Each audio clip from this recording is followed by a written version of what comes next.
चलिए प्यारे, हम लोग आगे बढ़ते हैं, अपने मिशन की ओर चलते हैं।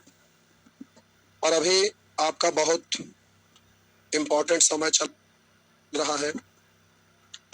ये जो आप मेहनत करेंगे, ये मेहनत प्यारे बहुत जल्दी रंग लाएगा। इसलिए अभी जो आप मेहनत करेंगे पूरे मन से, पूरे दिल से। आइए, पिछले क्लास में हम लोग नेचर वन नेचर वन के लिए कंसेप्ट सीख रहे थे और आशा करते हैं पूरे विश्वास और भरोसा के साथ, यहाँ ऐसे कर देते तो किसी का नहीं आएगा ये सबको। हाँ, तो प्यारे, आशा करते हैं कि आप इसको होमवर्क जरूर किए होंगे, क्योंकि अभी का जो समय चल रहा है बहुत इंपॉर्टेंट समय है। आप अपना इस समय को सही जगह पर इस्तेमाल करिए। इसका नतीजा निकल कर ये आएगा कि आप जिंदगी में आप जो भी बनना चाहते हैं वो बन जाएंगे, उस मुकाम पर पहुंचेंगे। तो आइए, नेचर वन प्यारे पिछले क्लास में चलाए थे। लास्ट का कुछ क्वेश्चन में आप फंसे होंगे। जो फंसे हैं उसको प्यारे हम आवाज से सॉल्व करवाएंगे, क्योंकि जो फंसे हैं और उसको हम सॉल्व करवाएंगे उसी से आपका दिमाग बढ़ेगा और यही आपको सफलता दिलाएगा। लेकिन उससे पहले हम आगे का नेचर बता रहे हैं। जैसे ही एक तरह का चीज खत्म होगा तो फिर होमवर्क का सॉल्यूशन कराते हैं, ठीक है। समर में घाव खाता जो मान उसी का होता है, सृजन में जो झेले चोट छानी और हथौड़ा का, वही पाषाण मंदिर में पूजनीय होता है। तो आइए अभी आप चलिए देखते हैं नेचर टू। शुरू में होमवर्क इसलिए नहीं करा रहे क्योंकि अभी सभी लोग लाइव नहीं जुड़े होंगे, तो होमवर्क करवाएंगे, सब लोग लाइव जुड़ जाएंगे लास्ट में। पहले हम इसको आगे बढ़ाते हैं। ये प्यारे नेचर टू करा 4 ट्यूबलाइट और 3 बल्बों की कुल कीमत 260 रुपया है। जो भी निश्चित राशि प्यारे दिया रहेगा, उस निश्चित राशि का तुलना, जो भी निश्चित राशि दिया रहेगा उस निश्चित राशि का तुलना अनुपात के उसी पद से कर देंगे और जिसे ज्ञात करना रहेगा उसे गुना। तो ये जो प्यारे निश्चित राशि वाला लाइन है, इसको हम फिर से पुनः पढ़ेंगे तो पता चलेगा ये क्या दिया हुआ। लेकिन उससे पहले आगे का चीज पढ़ते हैं कि आखिर ये रेशियो किसका है। करा एक ट्यूबलाइट और एक बल्ब की कीमत के बीच क्रमशः 5:2 है। ये आपका ट्यूबलाइट और ये बल्ब का रेशियो दिया हुआ है, एक ट्यूबलाइट और एक बल्ब। तो एक ट्यूबलाइट और 6 बल्ब की कीमत क्या होगी। तो सबसे पहले तुलना करने के लिए निश्चित राशि वाला लाइन को पढ़ते हैं। करा 4 ट्यूबलाइट और 3 बल्ब की कीमत, तो 4 ट्यूबलाइट प्लस 3 बल्ब की कीमत, उसका तुलना उससे करेंगे। तो 4 ट्यूबलाइट का मतलब 4 पचे 20 और 3 बल्ब का मतलब 3 दूनी 6, 20 और 6 26 निकालना है प्यारे, उसको गुना करिए। तो करा एक ट्यूबलाइट और 6 बल्ब की कीमत, एक ट्यूबलाइट का मतलब 5 और 6 बल्ब का मतलब 6 दूनी 12, तो 12 5 17 से गुना करेंगे तो इस तरह से आपका आंसर हो जाएगा 170। तो प्यारे इस तरह से आप आंसर दे सकेंगे। आइए एक प्रश्न और बताते हैं तो फिर ये क्लियर हो जाएगा। प्यारे जो तुलना करने के लिए सीख रहे हैं ना, वो बड़ा बड़ा क्वेश्चन में आपको आराम देगा, बहुत ज्यादा आराम। छोटा छोटा तो कैसे भी कर लीजिएगा। करा 3 टेप रिकॉर्डर और 2 रेडियो सेट का मूल्य, करा 3 टेप रिकॉर्डर और 2 रेडियो सेट का मूल्य, करा 2 टेप रिकॉर्डर और 3 रेडियो सेट के मूल्य से 500 रुपया अधिक है। अधिक या कम का मतलब होता है प्यारे अंतर। अधिक या कम का मतलब अंतर।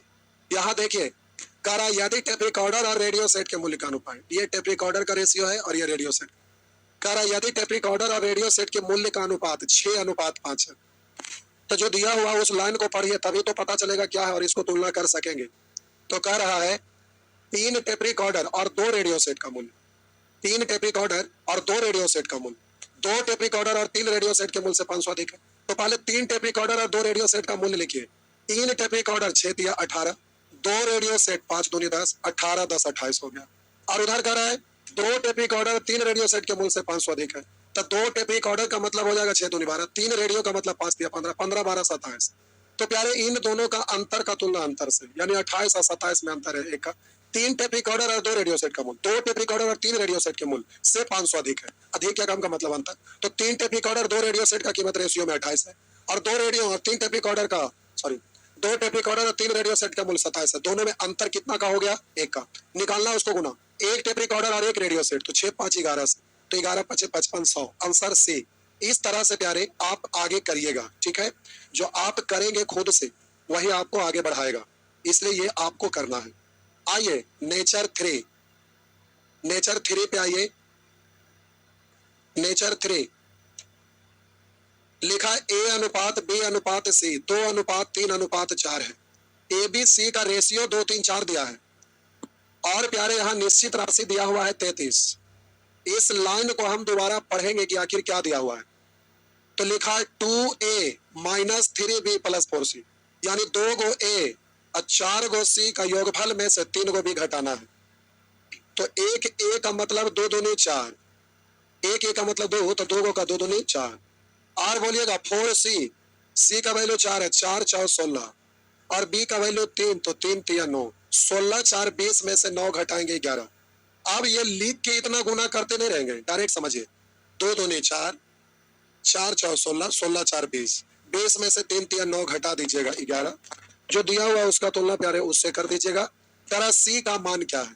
C का मान पूछ रहा है, तो C का रेशियो यानी 4 से गुना कर दीजिएगा। तो 11 से 33 कटेगा 3 बार, तो 4 3 12। उसी तरह से प्यारे ये भी प्रश्न आपसे हो जाएगा, ठीक है। अब प्यारे ये सब प्रश्न आपसे बनेगा, देखिए उसी तरह से ये भी हो जाएगा। निश्चित राशि 100 दिया हुआ है, जो क्या है? तो प्यारे A प्लस B के योग का वर्ग है, तो योग का वर्ग का तुलना वर्ग से, तो दोनों का योग 3 1 4, वर्ग करेंगे तो 4 का स्क्वायर 16। अब बोलेंगे A इंटू बी, 3 इकाई 3, इस तरह से काट छाट करिएगा तो यहाँ हो गया 4 से 4 बार और 4 से 25 बार, 75/4, 75/4। इसको काटेंगे, 4 इकाई 4, 3 बचा, 4 8 32, 3 बचा। अब 3 बच गया तो 0 देंगे, 4 7 28, 2 बचा तो 0 देंगे, 20, 4 5। इस तरह से प्यारे आंसर हो गया C। तो प्यारे इस तरह का जवाब। अब ये जो आप देख रहे हैं श्री गणेशाय नमः नेचर जो आपका है, जो भगवान के नाम पे 2 गो नेचर चढ़ाए हैं, तो उसको सीखने के बाद यहाँ आपको हल्का सा कंफ्यूजन हुआ होगा, लेकिन आप टेंशन ना लीजिए। वर्ग का तुलना वर्ग से, निकालना AB का गुणनफल तो AB के गुणनफल से, और वो कंसेप्ट सिखाएंगे तो स्क्वायर क्या, क्यू क्या और गुना क्या, सारे जगह आप इजिली कर सकेंगे। तो प्यारे क्वेश्चन बहुत सोच समझ के सेटिंग किया हुआ है। बस सेक्शन A पढ़िएगा, उतना ही से आपको लगने लगेगा ना कि हमें मैथ का ज्ञान हो गया है, और प्यारे आपका अंदर से हिम्मत इतना बढ़ जाएगा कि मैथ के प्रति डर जो होता है ना, वो डर नाम का चीज कुछ रहेगा ही नहीं। सारा आपका डर दिमाग से निकल जाएगा, सब डर खत्म हो जाएगा। केवल आप एक सेक्शन A अभी आप कदम रख रहे हैं। प्यारे मैथ की दुनिया में जैसे बच्चा जन्म लेता है तो बेड पर लुढ़कता है, वैसे ही अभी आप शुरुआत केवल किए हैं, और शुरुआत के क्रम में ही आप इतने अच्छे अच्छे प्रश्न को इतना इजीली बनाना शुरू करेंगे। तो सोचिए कि अगर इसी तरह से, अभी तो 1 घंटा चल रहा है, फिर 1 घंटा और बढ़ेगा, दूसरा टाइम में एडवांस मैथ शुरू करेंगे, 1 घंटा पहले नंबर सिस्टम, उसके बाद अलजेब्रा, ट्रिगोनोमेट्री, ज्योमेट्री। तो आपका बैच हम मैक्सिमम 3 से 4 महीना जाते जाते खत्म करेंगे। आपका दशहरा, दीपावली, छठ का समय जैसे ही आएगा तो प्यारे उस समय ऑफलाइन छुट्टी होता है, तो बिल्कुल फ्री हो जाएंगे। एक एक दिन में 4 4 5 5 घंटा पढ़ाएंगे, आपका बैच एकदम जल्दी से खत्म कर देंगे, ताकि आप अच्छे से मेहनत करिए और जल्दी से जॉब लीजिए। लेकिन वही अभ्यास जो क्वेश्चन हम दे रहे हैं ना प्यारे, आप इसको अवश्य बनाइएगा।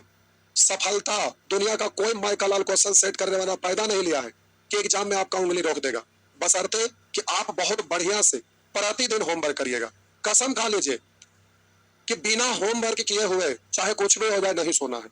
आज का चीज आज ही खत्म करना है, कल का चीज कल ही खत्म करना है, और अलग से मैथ के प्रति कुछ भी नहीं ध्यान देना है। अभी केवल शुरुआत किए हैं, 3 सेक्शन हमें केवल पार करने दीजिएगा, उसके बाद आपका कमेंट पढ़ेंगे, आपका बात हम मानेंगे। लेकिन अभी आप मेरा बात केवल मानिए, आप अभी केवल आप मेरा बात मानिए। 3 सेक्शन हमें अपने मन से जैसे हम ले चलते हैं, बस उस हिसाब से आप चल लीजिए। यकीन मानिए कि आप खुद कहेंगे कि जॉब लेने से हमें कोई नहीं रोक सकता, सफल होने से कोई नहीं रोक सकता, क्योंकि जो हम सोच के पढ़ा रहे हैं, कैसे पढ़ा रहे हैं प्यारे, केवल उसके हिसाब से आप चलिए। कम से कम समय में ज्यादा चीज हम टेकअप करवा देंगे, और भूलने नाम का तो खैर कोई चीज न रहेगा। कोई ऐसा चीज ही नहीं होगा जिसको आप भूल पाइएगा। इतना स्मूथ, इतना बढ़िया से बताएंगे। तो आपको अभी डरना नहीं है, बशर्ते कि रोज होमवर्क करिए। अब रेशियो जब तक चलेगा तो 3 सेक्शन तक हम आपको बोलेंगे रोज कि शुरू से फिर से होमवर्क कर लीजिएगा। तो आप उसको इग्नोर ना करिएगा, क्योंकि 3 सेक्शन को आप 25 बार भी अगर रिवीजन करते हैं तो आपके लिए कुछ कम है। ये ब्लड में बस जाना चाहिए कि कहीं भी खरोच लगे तो ब्लड की जगह मैथ झरझर गिरे, इस तरह का आपके अंदर, आपके बॉडी में ये प्रवेश कर जाए, ऐसा होना चाहिए। केवल 3 सेक्शन, उसके बाद तो फिर कुछ आपको करने की जरूरत ना है, सब कुछ हम करवाएंगे। आइए, संख्याएं एक्स वाई एवं जेड क्रमशः 2, 3, 5 के अनुपात में है। करा संख्याएं एक्स वाई जेड क्रमशः 2, 3, 5 के अनुपात में है। 3 संख्याएं एक्स वाई जेड, इसका रेशियो दिया हुआ है प्यारे 2:3:5। अब कह रहा है ना कि एक्स वाई एवं जेड का योगफल 80 है, यानी X plus Y plus Z 80 आया है। तो कह रहे यदि जेड बराबर ए एक्स माइनस 8, तो कह रहा ए का मान क्या होगा। तो प्यारे ए का मान पूछ, ठीक है, निश्चित राशि 80 है, लेकिन प्यारे ये जो रेशियो दिया हुआ है वो एक्स वाई जेड का, और पूछा है ए का, रेशियो तो है ही नहीं, तो तुम निकालना, उसको गुना करिएगा। ए का तो रेशियो ही नहीं है, इसलिए यहाँ निकाल ही नहीं सकता है। तो अब यहाँ पर आप करेंगे भाई, तो जेड देखिए, ये इसमें प्यारे ए वेरिएबल है, जेड और एक्स का मान अगर यहाँ पर हम रख देते हैं तो केवल एक वेरिएबल ए बचेगा, तो ए का मान निकल जाएगा, इसीलिए ये इक्वेशन दिया है। तो बोले 5, 3, 8, 2, 10 से अब निकालिएगा। तो प्यारे एक बार जेड अगर निकालते हैं तो जेड का रेशियो से और एक्स निकाल गुना, तो जेड निकालना है, जेड यानी 5 रखिएगा तो 8 पंचे 40, एक्स निकालना है तो एक्स के लिए 2, तो 8 दूनी 16। आप बोलिए 8 इधर आके जुड़ जाएगा, 8 इधर आके जुड़ जाएगा, तो 40 बराबर 16 ए। अब यहाँ 16 से 48 कट, इस तरह से ए का वैल्यू आ गया 3, तो ए बराबर 3 आपका आंसर हो गया।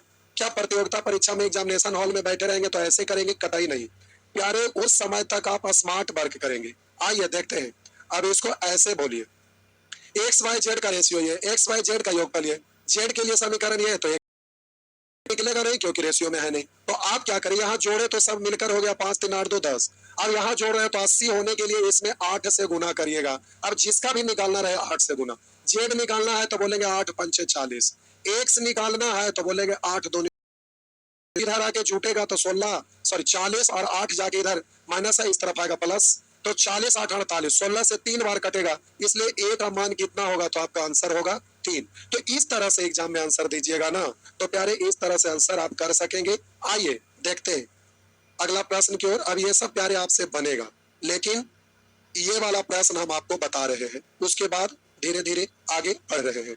आइए, ए प्लस बी अनुपात बी प्लस सी अनुपात सी प्लस ए।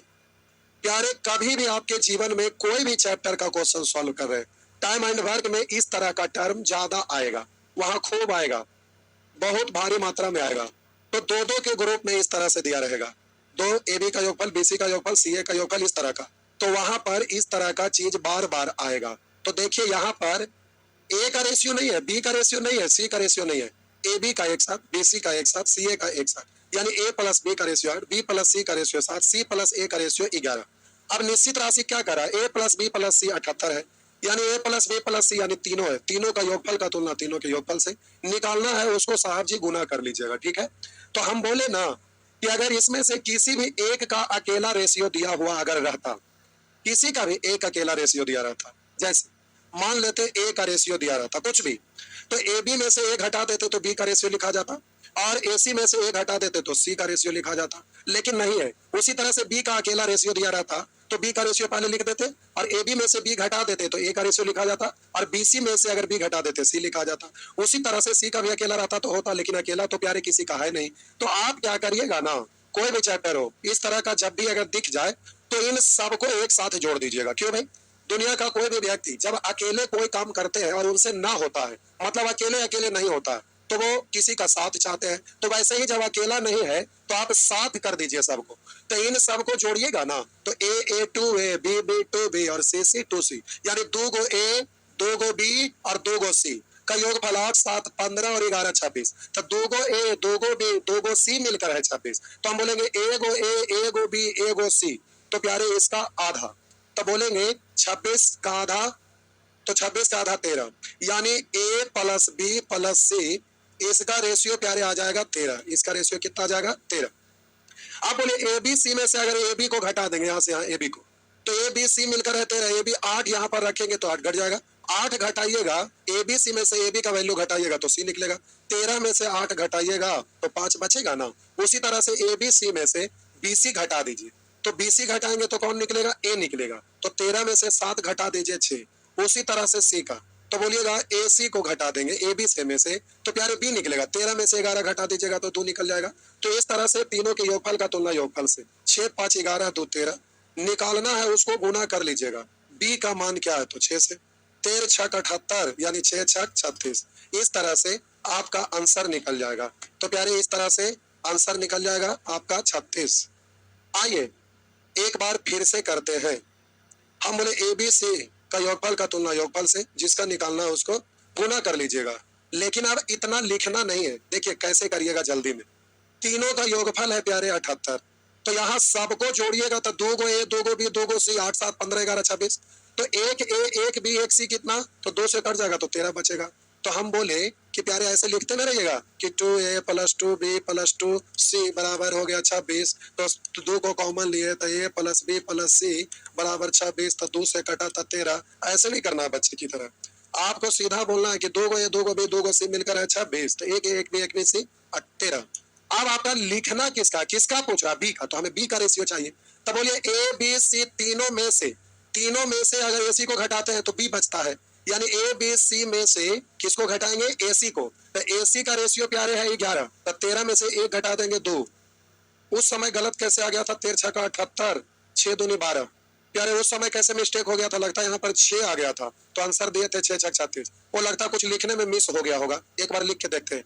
हम बोले उसमें कहीं मिस्टेक हो गया होगा लिखने में। ये आपका सही है, 6 दूनी 12, कहीं पर मिस हो गया लगता है लिखने में, कोई बात नहीं। हम बोले इधर लिख रहे थे प्यारे ए प्लस बी, बी प्लस सी, सी प्लस ए। तो ये 8:7:11। तो सबको जोड़े तो ए प्लस बी प्लस सी 8, 7, 15, 11, 8, 7, 15, 15, 1, 16, 10, 26 का आधा 13। तो इस तरह से एबीसी लिखे थे, और एबीसी का रेशियो लिखना था। यहाँ लगता लिखे में मिस्टेक हो गया था। ए बी सी में से ए बी घटाएंगे, ओ हो, उल्टा गलत लिखा गया था। ए बी सी में से ए बी घटाएंगे तो सी का निकलेगा। 13 में से 8 घटा दीजिए तो सी का निकल जाएगा 8, 5, 13, यहाँ 5 है। और बीसी को घटाएंगे तो ए निकलेगा। 13 में 7 घटा दिया 6, और सी ए को घटाएंगे तो ये लिखने में उल्टा लिखा गया था। 13 में से 11 घटा देंगे 2। ठीक है। अब यहाँ पर तीनों का तुलना तीनों से, प्यारे निकालना है बी का तो बी से। 13 छक 78, 6 दूनी 12, मिस्टेक हो गया था, कोई बात नहीं। आप इतना ना करेंगे, शॉर्ट वाला प्रोसेस से ही करेंगे। आइए, जितना ज्यादा लिखेंगे बिना मतलब का परेशानी है। फिर से तो अब दोबारा शॉर्ट बोलने की जरूरत नहीं है, आप समझ गए होंगे, मिस हो गया था। आइए आगे। प्यारे नेचर 4 एक स्टेप उससे आगे है। हर सेक्शन में कुछ ना कुछ एक स्टेप आगे सीखना है। हर क्वेश्चन को हम नेचर बना के आपको अभ्यास करवा रहे हैं, ताकि आप आसानी से सक्सेस हो सके। प्यारे डरना नहीं है, बस केवल लड़ना है, आपको होमवर्क करना है, लड़ते रहना रोज। करा 2 संख्याओं का अनुपात 5:4 है। लिखा है 2 संख्याओं का अनुपात 5:4 है। अब प्यारे यदि पहली संख्या का 40% का मान 12 है, ये 12 जो है ना पहली संख्या नहीं है, पहली संख्या का 40%। अगर कहा होता 12 पहली संख्या तो इसका तुलना कितना से करते? 5 से। लेकिन 5 से अब नहीं करना है, क्योंकि ये पहली संख्या का 40%। तो पहला कहता तो 5 से, लेकिन इसका 40% है तो पहला का 40% से ही तुलना होगा। जो दिया हुआ है उसका तुलना उससे कर लिए। निकालना है प्यारे गुना। कर दूसरी संख्या का 50% क्या? दूसरी संख्या पूछता तो 40, लेकिन दूसरा का 50% कहा तो 50% से गुना कर दिए। तो इस तरह से ना प्रतिशत से प्रतिशत, और 0 से 0, और 20 से 20 खत्म, तो आंसर हो गया 12। लेकिन एग्जामिनेशन हॉल में सब रेशियो नहीं लिखते रहना है अलग से, आपका स्क्रीन पे तो लिखा हुआ है। मेरा 2 संख्या का अनुपात 5:4 है। यदि पहली संख्या का 40% का मान 12 है, तो पहला संख्या 5 है, इसका 40% तो इतना हुआ। और प्यारे दूसरी संख्या का 50% कितना है? दूसरी संख्या तो 4, इसका 50%, तो आप परसेंट से परसेंट, 0 से 0, 20 से 20, इस तरह से आपका आंसर हो जाएगा 12। प्यारे इस तरह से आप आंसर दे सकेंगे।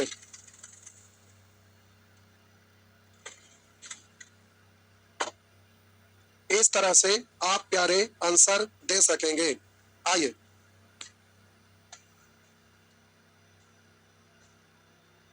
उसी तरह से ये सब प्रश्न भी आपसे बनेगा, लेकिन आप कहेंगे कि सर ये प्रतिशत के रूप में लिखा हुआ है, वो भी दशमलव में, और यहाँ प्यारे भिन्न में।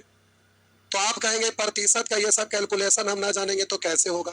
तो देखिए ये बैच आपका प्यारे सुपर बैच है, सुपर फाउंडेशन बैच। थोड़ा स्पीड रहे इसलिए इसमें आप परसेंटेज का कैलकुलेशन हम नहीं बताएंगे। तो आप कहेंगे सर ये होगा कैसे। तो प्यारे जो चीज पहले से उपलब्ध है उसमें उसको हम इस सीरीज में टाइम देकर क्यों टाइम बर्बाद करेंगे। तो उसका हम उपाय आपको यहाँ पर बता दे रहे हैं कि यूट्यूब पर जब जाइएगा ना तो वहां पर परसेंटेज का कैलकुलेशन का क्लास डाला हुआ है, ठीक है। तो आज आपका काम है कि रात में उसको एक बार पूरा देख जाना, उस पर मेहनत कर लेना, ठीक है। तो प्यारे यहाँ पर समय बचेगा। अब आप कहेंगे सर समय बचाने के चक्कर में हम यूट्यूब पर क्यों जाएंगे। कोई बात नहीं प्यारे, आप ऐप पर ही रहिए। तो देखिए कैलकुलेशन से रिलेटेड जो जो पार्ट आएगा ना उसमें फ्री कोर्स आपका खाटी मेथड ऐप में एक ऑप्शन दिया हुआ है। तो जो चक्रवर्ती मैथमेटिक्स ऐप डाउनलोड करके पढ़ रहे हैं और कुछ लोग खाटी मेथड पर पढ़ रहे हैं, तो चक्रवर्ती मैथमेटिक्स ऐप डाउनलोड है तो क्या दिक्कत है, खाटी मेथड भी डाउनलोड कर लीजिए। और उसमें वो फ्री कोर्स है, उसमें प्यारे हम वीडियो बना बना के जो साइड से पढ़ने का चीज है एक्स्ट्रा नॉलेज वाला, जिससे बैच में रुकावट ना हो, उसमें हम अलग से सोच रखे हैं कि वीडियो बना बना के उसमें डालेंगे। जैसे स्क्वायर करना, क्यूब करना, स्क्वायर रूट निकालना, क्यूब रूट निकालना, तो वो अलग से उसको डाल देंगे। तो जब आपको जरूरत पड़ेगा किसी चीज का कैलकुलेशन का, तो अगर भूल गए तो एक नजर उसमें जाएंगे, देख लेंगे तो आपका काम हो जाएगा। मेरा मतलब ये जो सीरीज चल रहा है ना प्यारे, ये सर दर्द का चीज ना बने, एकदम स्मूथली चलते रहे। तो आप यहाँ पर परसेंटेज का कैलकुलेशन बताएंगे तो मजा किरकिरा हो जाएगा, आप अवरुद्ध हो जाएंगे। तो उसके लिए अलग से उसका हिसाब किताब वहां ही कर देंगे, तो उससे आपको बहुत आसान हो जाएगा। अब जैसे डिजिटल सम, लास्ट डिजिट, ये सब मेथड बताना है तो पहले ये सब कुछ पढ़ लेंगे तब ना मेथड बताएंगे। अब बीच में उस मेथड को घुसेड़ देंगे तो मजा किरकिरा हो जाएगा ना। इसलिए प्यारे उसके लिए भी अलग से एक बैच बना के फ्री कोर्स वाला में डालेंगे और उसको फिर वहां पर पढ़ लीजिएगा तो वो आसान हो जाएगा। तो ये सीरीज आपका एकदम स्मूथ रहे, यहाँ मैथ का मेथड सीख रहे तो प्यारे इसमें रुकावट ना हो, इसलिए आराम से पढ़ते रहिए। जो इस चीज को नहीं जान रहे हैं कैलकुलेशन, वो फिलहाल ना यूट्यूब पर परसेंटेज का कैलकुलेशन डाला हुआ है, अभी तत्काल उससे काम चला लीजिएगा, ठीक है। आइए एक कक्षा में लड़कियों का अनुपात लड़कों के अनुपात से, यानी लड़की और लड़का, प्यारे ये रेशियो लड़की का है तो जाहिर सी बात है कि अगला रेशियो लड़का का है। करें कक्षा में लड़कियों का अनुपात लड़कों के अनुपात से 5:3 है, ये लड़की है और ये लड़का का रेशियो है। यदि कक्षा की कुल क्षमता 48 थी, कक्षा की कुल क्षमता यानी लड़का लड़की मिला के, तो इधर 5 3 8 निकालना, उसको गुना करिएगा। और इतना परसेंट लड़कियां अनुपस्थित थी तो उपस्थित लड़कियों की संख्या उपस्थित। तो देखिए इतना परसेंट, तो प्यारे इसको आप पढ़ सकते हैं 16.66 लगभग में पढ़ सकते हैं। तो 0.66 को पढ़ा जाता है बाबू 2/3, तो ये 16.2/3 और 16.2/3 को पढ़ा जाता है 1/6, बस हो गया। तो आप कह रहे हैं ना यदि कक्षा की कुल क्षमता 48 है तो कुल क्षमता का तुलना कुल क्षमता से, और कह इतना परसेंट लड़कियां अनुपस्थित थी तो उपस्थित लड़की की संख्या इतना परसेंट, मतलब 1/6 अनुपस्थित थी। तो भिन्न में टोटल होता है 1, भिन्न में टोटल होता है 1, उसमें से 1/6 घटा दीजिएगा। तो भिन्न का जोड़ का नियम है, हर में से अंश घटा देते हैं, 5/6। अभी ऐसे घटाते ना रहेगा कि 1 में से 1/6 घटाए तो 5/6 बचे। जब परसेंटेज का कैलकुलेशन पढ़ेंगे वहां पर भिन्न का जोड़ भी बताया हुआ है, वो एक के साथ क्लियर हो जाएगा। तो हम बोले कि यहाँ पर कह अनुपस्थित लड़की थी तो 1/6 अनुपस्थित तो 5/6 उपस्थित। अगर टोटल लड़की कहा होता तब ना हम 5 से गुना करते, लेकिन अनुपस्थित लड़की निकालना है तो टोटल लड़की से गुना करना करेंगे तो टोटल निकल जाएगा। अनुपस्थित लड़की तो अनुपस्थित से यानी 5/6 से लड़की का 5/6 निकाल लिए तो प्यारे उपस्थित लड़की निकल गया। तो अब ये उपस्थित लड़की निकालना है तो उपस्थित से गुना, 48 से 48 कट गया तो प्यारे 25 बच गया। तो इस तरह से आप आंसर दे लीजिएगा। तो देखिए एक प्रश्न और बनाओ, बाकी आप बनाइएगा, ठीक है। करा एक परीक्षा में कुल परीक्षार्थियों का 37.5% लड़कियां थी, कुल परीक्षार्थियों का 37.5% लड़की, इसका मतलब होता है प्यारे 3/8। टोटल है 8 तो लड़की है 3 तो लड़का होगा 5। लड़की का रेशियो है प्यारे 3 और लड़का का रेशियो है, तो टोटल 8 लड़की 3 तो लड़का 5। ऐसे ये आगे रहना चाहिए था ये क्वेश्चन।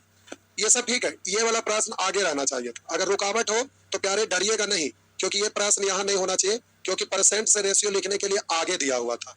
कोई बात नहीं, एक प्रश्न गलती से आ गया तो कोई दूसरी दिक्कत ना है। अब कह रहा है कुल इतना प्रतिशत लड़कियां तथा इतना प्रतिशत लड़के उत्तीर्ण हुए, यदि 342 लड़कियां अनुत्तीर्ण, तो बोलिए ये अनुत्तीर्ण लड़की है, 342 लड़की अनुत्तीर्ण।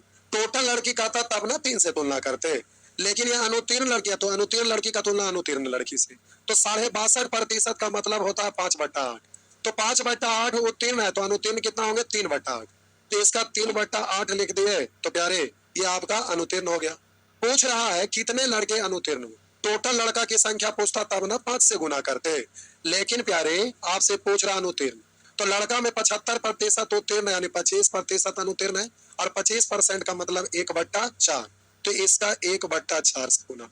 अब आपका मूल बट्टा के नीचे बट्टा, तो 8 उलट के ऊपर जाएगा, या पढ़िए कि इससे ही कट जाएगा। 8 ऊपर गया तो प्यारे 2 2 तो उलट के ऊपर चल जाएगा, 2 उलट के ऊपर जाएगा, और ये 9 है, 9 से काटिए तो 9 से काटेंगे, 9 तिया 7 है, तो 7 बचा, 9 8 72। अब ये उलट के ऊपर जाएगा तो 5 दूनी 10, तो 38 गुने 10 यानी 1038 पर देंगे तो 380। अगर आप में से कोई ऐसे स्टूडेंट है जिनको प्यारे इसको समझने में परेशानी हो तो डरिएगा मत, क्योंकि ये प्रश्न आगे का है। लगता नेचर 22-23 के आसपास में ये जाना चाहिए था, ये वाला प्रश्न गलती से प्यारे यहाँ आ गया है। बाकी सारे प्रश्न आपसे बनेंगे, तो इस तरह से ये भी तुलना कर लीजिएगा, तो प्यारे सब तुलना कर करके बन जाएगा। ये भी तुलना करके बन जाएगा, नहीं बनेगा तो हम हैं बताएंगे, तो प्यारे उसी तरह से ये भी तुलना करके बना लीजिएगा। ठीक है, आइए देखते हैं। लाइए एक प्रश्न और बना ही देते हैं। एक प्रश्न और बता रहे हैं, एक नगर की जनसंख्या, एक नगर की जनसंख्या इतना है, उसमें स्त्री तथा पुरुष का अनुपात, ये स्त्री और ये पुरुष का रेशियो 8:15। तो बोलिए टोटल जनसंख्या का तुलना टोटल जनसंख्या से, तो 15 8 23 से, तो उसको गुना कर दीजिएगा। यदि पुरुषों में साक्षरों की संख्या 60% और स्त्रियों में 75% हो साक्षर, तो उस नगर में कितनी है?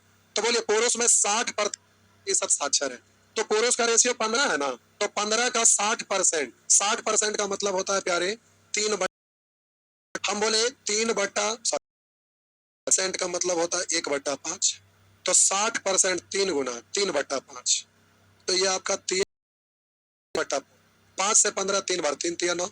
तो पुरुष में साक्षर इतना और स्त्री का भी साक्षर निकालना है, तो टोटल संख्या 8 है, लेकिन साक्षर 75%, 75% का मतलब 3/4। 4 से 8 कटेगा 2 बार, तो 3 दूनी 6, 9 4 15। तो टोटल पूछ रहा है, तो 15 से गुना करिए, 23 तिया 69, 15 तिया 45, 45 पर 3 0, तो आपका आंसर हो जाएगा प्यारे बी। इस तरह से आप आंसर दे सकेंगे। तो ये सब प्रश्न का जवाब आप दे लेंगे। तो आप आशा करें कि ये बन जाएगा, हल्के में किसी चीज को नहीं लेना है। आप होमवर्क करिए, फिर होमवर्क का सॉल्यूशन हम करेंगे, जो भी फंसिएगा बताएंगे। आइए, मैथ एक ऐसा चीज है ना कि होमवर्क में अगर कोई प्रश्न में फंस गए तो आप आगे बढ़ेंगे तो मन ही नहीं लगेगा। मैथ का ये खासियत है, जब तक उसको आप नहीं बनाइएगा तो आगे फिर जाने में मजा नहीं आता। लेकिन अभी तो शुरुआतें हुआ है, अभी तो आप बना ही रहे, तो आपको टेंशन नहीं लेना है। तो सेक्शन ए, बी और सी, 3 गो में मेहनत करना है अच्छे से, क्योंकि इस 3 सेक्शन में मेहनत करिएगा तो पूरा मैथ का कंसेप्ट आपके माइंड में रहेगा। ये सभी चैप्टर के लिए है प्यारे, इसलिए ये सब चीज को बहुत अच्छे से लिख रहे हैं सर, वो सब वीडियो ऐप में अवेलेबल कर दीजिए। बोले तो कि करेंगे, लेकिन अभी क्लास चल रहा है तो दिन भर हम क्लास ले रहे हैं, तो कैसे अभी करेंगे? छुट्टी दशहरा का मिलेगा, सब उपलब्ध कर देंगे, आप टेंशन ना लीजिए। जैसे पढ़ा रहे हैं वैसे पढ़ते रहिए। अभी केवल एक चीज आपको बोले कि परसेंटेज का कैलकुलेशन यूट्यूब में डाला हुआ है, यूट्यूब में जाके उस परसेंटेज का कैलकुलेशन आज रात में कर लीजिएगा, ठीक है? बाकी हम आगे बढ़ रहे हैं। लिखा है एक त्रिकोण के कोनों का अनुपात, एक त्रिकोण, त्रिकोण का मतलब त्रिभुज यानी ट्रायंगल, करा एक ट्रायंगल के कोनों का अनुपात यानी कोई भी त्रिभुज के एंगल कोण का रेशियो दिया हुआ 2 3 5। एक त्रिकोण के कोनों का अनुपात 2 3 5। सबसे छोटे और सबसे बड़े कोण का योग कितना होगा? तो आप कहिएगा कि सर निश्चित राशि तो यहाँ दिया हुआ है ही नहीं, रेशियो तो उपलब्ध है, तो तुलना तो रहता, निश्चित राशि तो कर ही देते, और निकालना है उसको गुना करेंगे, तो रेशियो है ही, जो भी पूछता उसको गुना करते निकल जाता। तो आप कहेंगे ना कि निश्चित राशि तो है ही नहीं, तो यहाँ हम जवाब देंगे ज्ञात नहीं कर सकते, ज्ञात नहीं कर सकते। अगर ये भी ना है तो आंसर देंगे इनमें से कोई नहीं, लेकिन ऐसा बात नहीं है प्यारे। त्रिभुज आप शायद 6 क्लास से ही पढ़ रहे हैं, तो त्रिभुज के तीनों कोनों का पता है, इसलिए निश्चित राशि इसमें आप ये ना कहेंगे कि ना दिया हुआ है, तो आप सीधा बोलेंगे त्रिभुज के तीनों कोनों का योग 180 होता है, तो योग का तुलना योग से, तो 5 3 8 2 10 निकालना है। करा सबसे छोटे और सबसे बड़े कोण का योग, सबसे छोटा वाला और सबसे बड़ा वाला का योग, तो 5 2 7 से गुना करेंगे, 18 7 26 से 126, तो आंसर हो जाएगा डी। इस तरह से प्यारे आप इन सभी प्रश्नों को कर सकेंगे। आइए आगे बढ़ते हैं। 3 सेक्शन में हड़बड़ाना नहीं है, बारीकी से चलना है धीरे धीरे, उसके बाद प्यारे स्पीड आएगा। आइए, यहाँ चतुर्भुज लिखा हुआ, तो चतुर्भुज के चारों कोनों का योग, चतुर्भुज मतलब क्वाड्रेटरल, तो इसमें 4 कोण होता है, चारों कोनों का योग आपको पता है कि 360 होता है, 360 होता है। चलिए, maths by Aman sir, okay sir. प्यारे आप पढ़ाइए मजे से, कोई दिक्कत नहीं है, लेकिन मजे से पहले पढ़िए और जो कह रहे हैं उसको फॉलो करिए।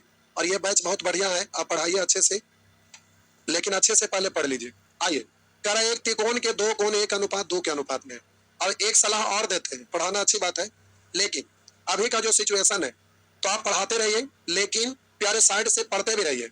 और अगर संभव होता है जॉब लेना तो जॉब ले लेंगे, क्योंकि अभी जो मार्केट में उतार चढ़ाव आता है ऑनलाइन ऑफलाइन की वजह से, तो आपका लाइफ वहां पर जाके सेटल हो जाएगा। तो जॉब के बारे में सोचेंगे, और जॉब करते हुए भी क्लास लिया जा सकता है, क्योंकि जॉब में आपको 8 घंटा ड्यूटी होता है, तो और ऑनलाइन पढ़ाते हैं तो कहीं से पढ़ा सकते हैं। इसलिए केवल पढ़ाइए ही नहीं, पढ़ रहे हैं ठीक है, पढ़ रहे हैं पढ़ा रहे हैं, लेकिन माइंड में आप ये बात रखिएगा कि हमें जॉब भी ले। लिखा हुआ है, कह रहा है 1:2 के अनुपात में एक त्रिकोण यानी एक त्रिभुज कोण होते हैं, जिसमें से 2 कोण का रेशियो लिखा है और एक हमारा निश्चित राशि दिया। करा एक देखो, त्रिकोण के 2 कोण 1:2 के अनुपात में, एक अन्य कोणों की माप 30 डिग्री है, मतलब इन दोनों के अलावे जो अगला कोण बचा वो आपका 30 डिग्री दिया हुआ है।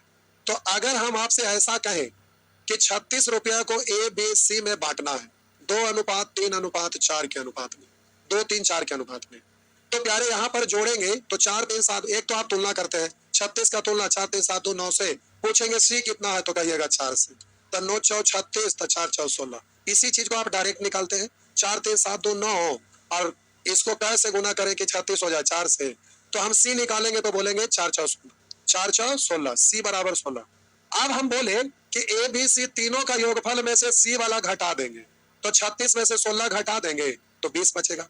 अब अगर हम बोले कि इस 20 का तुलना 4 3 7 2 9 से, तो आप विरोध कर देंगे, कहेंगे सर यहाँ 20 का तुलना 4 3 7 2 9 से नहीं कर सकते। हम पूछेंगे क्यों बाबू, तो आपका जवाब होगा कि सर सी का मान, इसका वैल्यू जो टोटल में से घटा दिए, तो सी का रेशियो भी ना हटा दीजिएगा, क्योंकि ये तो बचा हुआ एबी का, तो एबी का तुलना एबी से यानी 9 से नहीं बल्कि 5 से। ये बात समझ में आया, निकालना उसको गुना। वही चीज प्यारे आपको यहाँ भी करना है, वही चीज यहाँ भी करना है। करा एक त्रिकोण के 2 कोण, एक त्रिकोण के 2 कोण 1:2 के अनुपात में है, अन्य कोण की माप 30 डिग्री है, यानी 2 कोण के अलावा तीसरा कोण ही होगा जिसका रेशियो न देके डायरेक्ट निश्चित दिया हुआ है। तो कह रहा है तो त्रिकोण के सबसे बड़े कोण का माप डिग्री में कितना है, त्रिकोण के सबसे बड़े कोणों का माप डिग्री में कितना है। तो प्यारे अब 3 कोण में से 2 ज्ञात है, तो इसको पता करना पड़ेगा। तो बताइए ये तीनों कोण मिलकर है 180, जिसमें ये अकेले हो गया 30, तो दोनों मिलकर कितना, तो 180 में से 30 को घटा देंगे, तो ये दोनों कोण मिलकर हो जाएगा कितना, तो ये दोनों कोण मिलकर 150 हो जाएगा। अब इसमें दोनों का तुलना दोनों से डायरेक्ट भी कर सकते थे, यहाँ 3 हो रहा है, 3 को कैसे गुना करें कि 150 हो जाए, या तुलना ही कर लेते हैं, तो 2 1 3 जैसे करना है करिए। अब प्यारे सबसे बड़ा कोण पूछ रहा है, तो हम बोले कि अब ये दोनों हमें नहीं निकालना पड़ेगा। पूछिए क्यों, क्योंकि इन दोनों के कंपेयर में इसका रेशियो बड़ा है, तो इसका कोण भी निश्चित राशि में तो बड़ा आएगा, तो हम इसको क्यों निकाल के परेशान होंगे। तो ये 3 कोण में से ये दोनों रेशियो है और ये निश्चित है, तो ये निश्चित है तो दिख रहा है 30 डिग्री है, लेकिन ये दोनों नहीं दिख रहा है कितना कितना है। तो ये तो पता है कि इन दोनों के कंपेयर में ये बड़ा है, तो इसका हम नहीं निकालेंगे, केवल ये निकालेंगे। अब इसको सॉल्व करेंगे तो इससे अगर इसका वैल्यू बड़ा आ जाएगा तो बोलेंगे सबसे बड़ा ये है, अगर इसका मान जो निकाले इससे छोटा रहेगा तो बोलेंगे सबसे बड़ा ये है। तो 3 से काटेंगे 50 बार 50, तो इसका जो वैल्यू 100 है इससे बड़ा है, यानी सबसे बड़ा कोण यही है। पता चल गया कि इन दोनों के कंपेयर में ये बड़ा, और जब इसका वैल्यू निकाले तो ये आया, तो इससे ये बड़ा ये पता चल गया, तो ये आपका नहीं हुआ, सबसे बड़ा ये है, तो आपका आंसर 100। पूछ रहा सबसे बड़े कोण का माप क्या होगा। तो प्यारे इस तरह से आप निकाल लीजिएगा। तो अब ये आपका हो गया। चलिए अब नेचर 6 अगला क्लास में लेंगे। आपका टाइम अभी थोड़ा, नेचर 6 प्यारे, आप बीच से जुड़ते हैं और कमेंट बार बार लिख के परेशान होते हैं। शुरू से जुड़ा करिए टाइम पर, समझ गए सुअर कहीं के, उसके बारे में समझाए हैं कि पहले होमवर्क की क्लास में बताएंगे, और आप लिख लिख कर 48 क्वेश्चन नंबर बताइए बताइए बताइए, परेशान हो रहे हैं। अरे बोले कि उसको हम आगे बता रहे हैं, किन्हीं को नहीं बताए होमवर्क करवा। चलिए ठीक है प्यारे, आज भर इतना ही। तो फिर अभी ऑफलाइन क्लास है, फिर आपका टाइम अभी हम बढ़ाएंगे, डरिएगा नहीं।